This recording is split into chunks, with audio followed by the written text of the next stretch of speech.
अस्सलाम वालेकुम व्यूअर्स, मैं हूं ज़ीशान चीमा और आप देख रहे हैं रियल स्टेट विद ज़ीशान। आज हम हाज़िर हुए हैं बहुत ही धमाकेदार खबर लेके जो कि रियल स्टेट से मुतल्लिक है और रियल स्टेट के बेताज बादशाह मलक रियाज से मुतल्लिक है। मलक रियाज साहब पाकिस्तान में किसी तारफ़ के मुताज नहीं।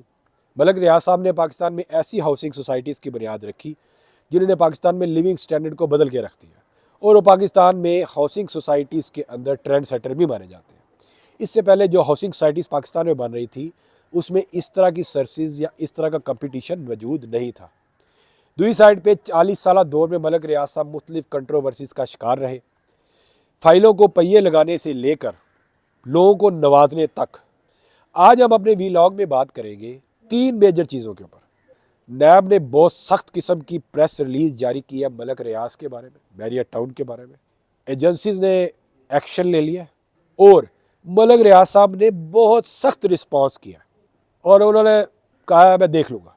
और फिर आखिर में हम बात करेंगे कि बहरिया टाउन का क्या बनेगा, बहरिया टाउन का क्या मुस्तकबिल है, यहाँ कारोबार के हालात कैसे हैं और बहरिया टाउन में जो रहने वाले हैं उनको किसी फ़िक्र की ज़रूरत है या नहीं है। जो बहरिया टाउन में इन्वेस्टमेंट कर रहे हैं उनको क्या करना चाहिए और जो बहरिया टाउन में इन्वेस्टमेंट करना चाहते हैं तो वो करें या ना करें। सबसे पहले बात करते हैं नैब की प्रेस रिलीज़ की। नैब ने एक प्रेस रिलीज़ जारी किया है कि मलक रियाज साहब जो है उन्होंने पूरे पाकिस्तान के अंदर स्टेट ओन्ड और प्राइवेट लैंड के ऊपर कब्जा किया और उसके अलावा विदाउट एनओसी उन्होंने हाउसिंग सोसाइटीज़ डेवलप की और बिलियंस ऑफ रुपीस जो है वो उन्होंने लोगों से इलीगली उन्होंने कलेक्ट किया। नैब ने अपनी प्रेस रिलीज में कहा है कि नैब जो है वो बहरिया टाउन के ऑनर मलक रियाज के खिलाफ इन्वेस्टिगेशन कर रहा है और उन लोगों के खिलाफ जो उनके साथी हैं और उन्होंने उन पर इल्ज़ाम लगाया है कि उन्होंने चीट किया है लोगों के साथ एट लार्ज, बड़े पैमाने पर उन्होंने चीट किया है। जो 3 मेजर जगहों का उन्होंने जिक्र किया है, मैं आपको प्रेस रिलीज जो है वो ज़रा सादा अल्फाज में बता रहा हूँ। कराची, तख्तपरी, रावलपिंडी, न्यू बरी। तख्तपरी जो है बैरिया फेज 7, 8 रावलपिंडी के अंदर जो है एक फॉरेस्ट है जिसके ऊपर उनको इल्ज़ाम है कि वहाँ पे उन्होंने कब्जा कर लिया गवर्नमेंट की लैंड के, फॉरेस्ट की लैंड पे। कराची का आप जैसे जानते हैं कि जो उनका 460 अरब का उनको हर्जाना हुआ और अभी तक उन्होंने पे उसमें से कुछ भी नहीं किया। सिर्फ और सिर्फ 190 मिलियन पाउंड का केस भी उससे मुंसलिक है जो कि उसमें एडजस्ट किया गया। और न्यू मरी जो है ये मरी एक्सप्रेस वे या जिसको मरी मोटरवे के नाम से भी जानी जाती है, उसके ऊपर एक प्रोजेक्ट है। तो वहाँ पे भी इल्ज़ाम है कि उन्होंने state owned land and private parties की जो लैंड है उसके ऊपर कब्जा किया। उसके अलावा नैब कहता है कि कोर्ट पहले ही ऑलरेडी मलक रियाज को एब्सकॉन्डर डिक्लेयर कर चुकी हुई है, यानी वो इश्तिहारी है और उसके अलावा अलकादर ट्रस्ट केस में भी मतलूब है। और नैब जो है वो यूएई की गवर्नमेंट को अप्रोच कर रहा है उनकी एक्स्ट्राडिशन के लिए, यानी उनको वापस वतन लाने के लिए वो दुबई की गवर्नमेंट से रब्ता कर रहे हैं। तो नैब ने काफ़ी लंबा उनके ऊपर जो है वो इल्ज़ामात की बुछाड़ कर दी है और उस पर इन्वेस्टिगेट भी कर रहे हैं और वो कह रहे हैं कि भाई हम इस बारी हर हद तक जाएंगे और उन्होंने बड़ी लंबी प्रेस रिलीज़ जारी की है। मलक रियाज साहब भी इस टाइम काफ़ी अरसे से दुबई में मुकीम है और उनका बेटा भी दुबई में ही है और वहाँ पे उन्होंने एक प्रोजेक्ट भी लॉन्च किया है, बीटी प्रॉपर्टीज़।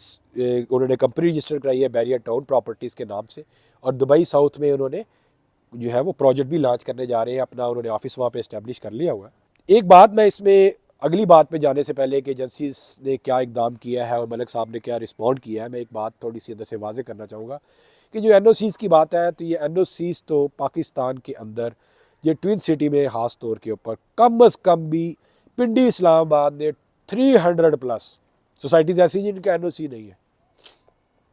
कई सोसाइटीज़ तो कोऑपरेटिव हाउसिंग सोसाइटीज़ हैं किसी न किसी अदारे की है। एक ऐसी सोसाइटी भी है जिसने मिलियंस ऑफ प्लाट्स, जितने पूरे शहर में नहीं होते उतने सेल कर दी है फाइल्स की सूरत में, एक के साथ 3 फ्री। इस टाइम वो सबसे ज़्यादा मोअज़्ज़ज़ है, हर तरफ उनके तल्लुकात हैं, हेलीकॉप्टरों में उड़ रहे हैं, अपने हर फिक्रे में वो अल्हम्दुलिल्लाह माशाल्लाह से नीचे बात नहीं करते। और बहुत सारे ऐसे मोअज़्ज़ज़ हमारे मार्केटिंग के जो लोग हैं, जो हमारे डीलर हजरात हैं, वो तारीफ़ों के पुल बांधते हैं और वो कहते हैं कि जी हम एक क्रेडिबल बंदे के साथ काम कर रहे हैं। उन्होंने बहुत सारे किलोमीटर के हिसाब से ऐसा एरिया था जहाँ पे अपने बोर्ड लगाने के लिए वो ज़मींदारों को रेंट देते थे कि मेरा बोर्ड लगा दो, और सिर्फ आपने इतना कहना है कि लैंड मेरी है। लैंड उनकी नहीं थी, शो करने के लिए, पैसा इकट्ठा करने के लिए लैंड। तो उन्होंने उस पैसे को काफ़ी साल रोटेट किया और उसके बाद ख़रीदनी शुरू की। और उसके बाद उनको फार्मूला है कि 20, 25, 30 लाख प्लाट को भी, जो मेरे सोर्सेज के मुताबिक है, कैसे उन्होंने हज़ारों में कन्वर्ट करना है। मर्जिंग फार्मूले लेके आएंगे, जुर्माने लगाएंगे, कैंसिलेशंस करेंगे, और सबसे बेहतरीन वही कंसिडर हो, पाकिस्तान के अंदर सिर्फ नेगोशिएशंस चलती है। एनओसीज आप कराची से लेके हैबर तक चले जाए, एनओसीज आपको मिलेंगे नहीं। पूरी पूरी सोसाइटीज़ बन गई है, कमर्शल्स चल रहे हैं। ये तो मजाक है। सिर्फ होता ये, मलिक साहब जो है वो एस्टेब्लिशमेंट को, ब्यूरोक्रेसी को, वाहद शख्स थे, गवर्नमेंट को और अपोजिशन को साथ लेकर चलते थे, किसी को भी नाराज़ नहीं करते थे। ये उनमें समझ ले कि एक वो इसमें पीएचडी है, वो हैंडल कर लेते थे। अभी आते हैं एजेंसीज की तरफ। जो लोग मलिक साहब के साथ चल रहे हैं और वो मलिक साहब के लिए दुबई प्रोजेक्ट पे काम करना चाहते हैं, और पाकिस्तान के इन्वेस्टर्स और पाकिस्तान के जो क्लाइंट्स हैं उनका पैसा जो है वो दुबई ट्रांसफ़र करना चाहते हैं और वहाँ पे इन्वेस्टमेंट करवाना चाहते हैं, उनको एजेंसी ने जो है वो अपने पास बुलाया, उनको तंबीह की है कि आप ऐसा ना करें, कल को ये फिर ना हो कि आप कहें कि जी हमें बताया नहीं किया। क्योंकि नैब कहता है कि ये हमें मतलूब है, कोर्ट कहती है हमें मतलूब है, तो वो कहते हैं कि भाई आप उनके लिए प्रोजेक्ट, वो यहाँ से गए हुए हैं, वो हमें मतलूब है और आप उनके प्रोजेक्ट के लिए कलेक्शंस नहीं कर सकते, और उसके अलावा पाकिस्तान से काफ़ी ज़्यादा पैसा यहाँ से ड्रेन भी होगा। अब आ जाते हैं मलिक रियाज साहब के बाद। मलिक रियाज साहब ने बड़ा डाढ़ा किस्म का जवाब दिया है। मैं आपको उनका ट्वीट पढ़ के सुनाता हूँ। मलिक रियाज साहब फरमाते हैं, मेरा कल भी यही फैसला था, आज भी यही फैसला है, जो मर्जी कर लो, मैं गवाही नहीं दूंगा। पाकिस्तान में कारोबार करना आसान नहीं, कदम कदम पर रुकावटों से 40 साल खून पसीना एक करके अल्लाह के फजल से बहरिया टाउन बनाया, अपने मेंबरान के वादों को पूरा किया। अनगिनत रुकावटों, सरकारी ब्लैकमेलिंग ने बाज़ औक़ात वादों की तकमील में तातुल पैदा किया, लेकिन मेरे रब ने हमेशा मुझे सुरखरू किया। सालों की ब्लैकमेलिंग, जाली मुकदमे, अफसरान के लालच को अबूर किया, मगर एक गवाही की जिद ने मुझे बार मुंतकिल कर दिया। मुद्दों से लोगों की ख्वाहिश थी कि पाकिस्तान का ब्रांड इंटरनेशनल ब्रांड बने, इसलिए हमने दुबई में बीटी प्रॉपर्टीज़ का आगाज़ किया। दुबई की तरक्की का राज हाइनस शेख मोहम्मद बिन राशिद अल मखदूम का विजन है और नैब जैसे अदारे का ना होना है। दुबई में कोई नैब शैब नहीं है। नैब का आज का बेसरोपा प्रेस रिलीज़ दरअसल ब्लैक मेलिंग का नया मुतालबा है। मैं ज़ब्त कर रहा हूँ, लेकिन दिल में एक तूफ़ान लिए बैठा हूँ। अगर ये बंद टूट गया तो फिर सबका भरम टूट जाएगा। मत भूलना, पिछले 30-35 सालों में सब राज सबूतों के साथ मौजूद है, महफूज है। मलिक साहब यहाँ धमकी दे रहे हैं कि भाई मुझे मत छेड़ो, मुझे पता है मैंने किस किस को नवाजा है, सबके हाथ रंगे हुए हैं। पाकिस्तान में जस्टिस जो है वो सिलेक्टिव है।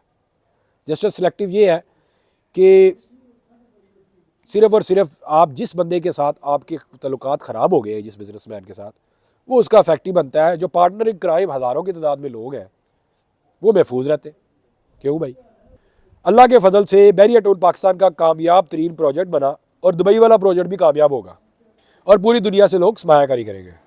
25 करोड़ लोगों को फ़ख्र होना चाहिए कि हम इंटरनेशनल लेवल पे चले गए हैं। हमारा जीना पाकिस्तान के साथ है, हमेशा रहेगा, और हम हमेशा कानून की पासदारी भी करते रहेंगे। मलिक रियाज ना तो किसी के ख़िलाफ़ इस्तेमाल होगा और ना ही किसी की ब्लैकमेलिंग में आएगा। इंशाल्लाह दुबई प्रोजेक्ट कामयाब होगा। दुबई समेत पूरी दुनिया में पाकिस्तान की पहचान बनेगा। मलिक साहब ने बड़ा तफसीली नैब की जो प्रेस रिलीज़ है उसको रिस्पॉन्ड किया और कुछ पते भी शो किए। उन्होंने तंबीह किया कि भाई मैं फिर ज़रा खुल जाऊँगा।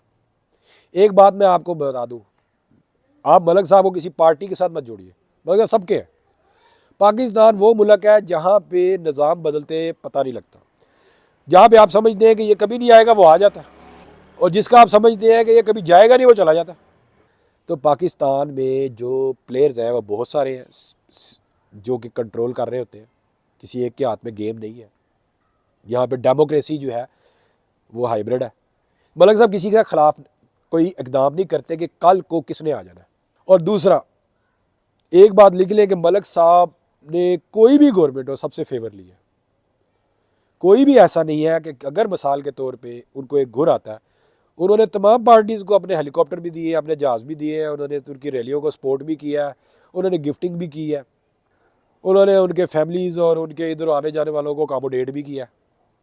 तो मलिक साहब जो है वो सबको साथ बना के रखते हैं और वो किसी के खिलाफ इस्तेमाल होना अफोर्ड नहीं करते। अब हम आखिर में आते हैं कि बैरियर टाउन का क्या बनेगा।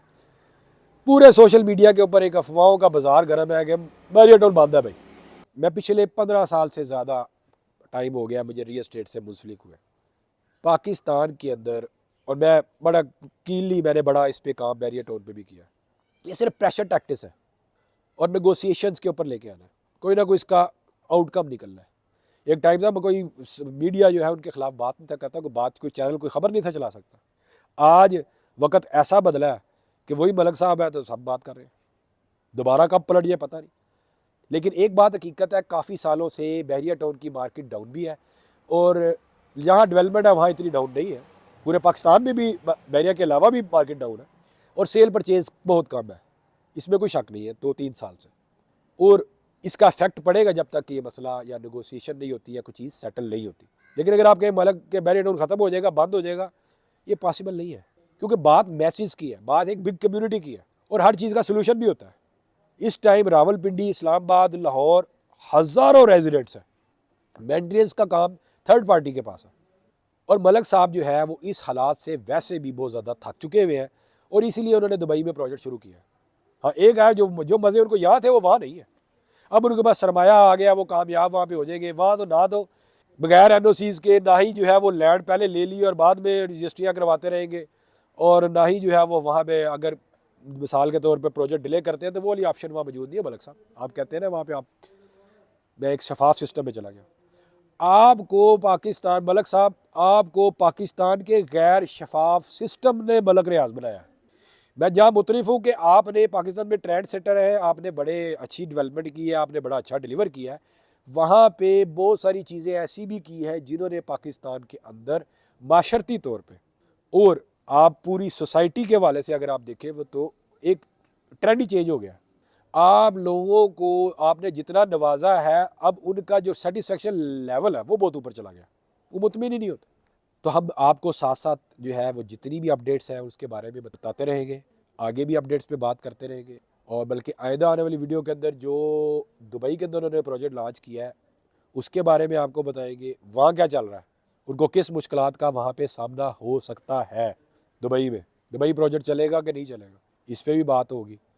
उसके अलावा the hidden truth behind CDA and DH project मागला इंक्लेव, उसके ऊपर आपको वीडियो मिलेगी। मैं आपको एक बात आखिर में कहना चाहूँगा कि मैं बड़ी मेहनत से इन डिटेल वीडियो बनाता हूँ, फैक्ट्स के ऊपर बनाता हूँ, और मेरी कोशिश ये होती है कि जो ओवरसीज़ पाकिस्तानी है मेरे और जो मेरे डोमेस्टिक क्लाइंट्स हैं और व्यूअर्स हैं पूरे पाकिस्तान के अंदर, उन लोगों को घर बैठे एक इंफॉर्मेशन इन डिटेल मिल जाए कि बेसिक उनकी एक जो अंडरस्टैंडिंग है वो डेवलप हो जाए। यानी कोई भी प्रोजेक्ट है, कोई हाउसिंग सोसाइटी है प्रोजेक्ट, उसमें मेजर चीज़ें क्या होती हैं, लोकेशन क्या है उसकी, उसकी NOC अप्रूव्ड है कि नहीं है, कितनी लैंड एक्वायर्ड है, कितनी लैंड जो है वो उसके ऊपर उन्होंने प्रोजेक्ट लॉन्च कर दिए, कितनी डेवलपमेंट हो चुकी हुई है, डेवलपर कैसा है, कितने प्रोजेक्ट पहले जो है वो डिलीवर कर चुके हैं, उसकी क्रेडिबिलिटी क्या है, इंफ्रास्ट्रक्चर कैसा है, और वहाँ प्राइसेस क्या चल रही है और उसका फ्यूचर कैसा है। मैं आपको बताता हूँ, लास्ट वीडियो जो मैंने चलाई थी वो फैसल हिल्स के ऊपर थी। कोशिश की है कि पूरी डिटेल मेरे तमाम पाकिस्तानी भाइयों को पता लग जाए। तो आपसे रिक्वेस्ट है मेरे चैनल को सब्सक्राइब कर दें, बेल का आइकन दबा दें नोटिफिकेशन के लिए। मेरे पहले भी जो है वो वीडियोस है हाउसिंग सोसाइटीज़ के ऊपर और उसके अलावा हाउसेस के ऊपर, और आइंदा भी आपको वीडियोस मिलती रहेगी हर रियल एस्टेट की न्यूज़ के ऊपर, गवर्नमेंट के प्रॉपर्टी टैक्सेस के ऊपर, एक्सपर्ट्स रियल एस्टेट एक्सपर्ट्स के ऊपर पॉडकास्ट आपको मिलेगी। आपको हाउसेस, अपार्टमेंट, फार्म हाउसेस और इंस्टॉलमेंट के ऊपर घर हम आपको जो है वो देंगे। हम अपार्टमेंट आपको इंस्टॉलमेंट पे देंगे। हम आपको हर रेंज का, वो लोग जिन्होंने मुश्किल से सेविंग की हुई है, हर रेंज के अपार्टमेंट, हर रेंज के घर मिलेंगे, फार्म हाउसेस के व्लॉग्स मिलेंगे आपको। आपको हाउसिंग सोसाइटी के डिटेल विजिट्स और उनके रिव्यूज़ मिलेंगे। तो चैनल के साथ जुड़े रहिए, इसको लाइक, सब्सक्राइब और शेयर कर दीजिए। आज हम इस वीडियो का अख्ताम करते हैं। इंशाल्लाह नेक्स्ट वीडियो में मुलाकात होगी। फ़ी अमान अल्लाह, अल्लाह हाफिज़।